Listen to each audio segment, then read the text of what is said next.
Gihimong temporaryong labayanan sa basura ang Pond A sa South Road Properties kun SRP.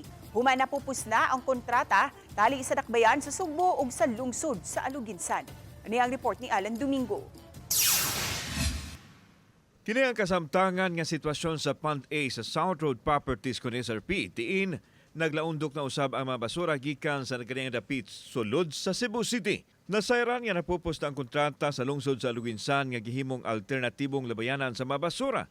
Humanunta nini didto na sa Binaliw Landfill, Muyabo ug basura ang dakbayan sa Sugbo subay sa gihatag sa DENR nga partial operation sa pasilidad.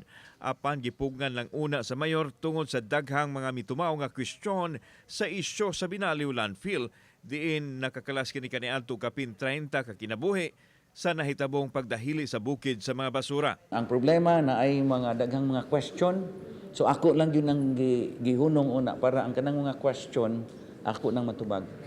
Nasayran nga panahon lang sa kagabhion ang paglabay sa mga basura o gisiguro usab sa LGU nga hapsay og dili kini makamugna og kadaot sanglit do na may gihimong laka nga dili motuhop ang duga sa mga basura.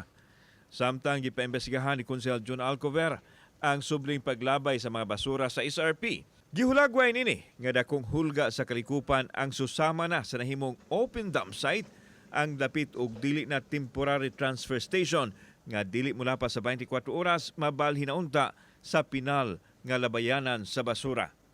Kauban si Clover Lumayag, ako si Alan Domingo. Balitang Bisdak.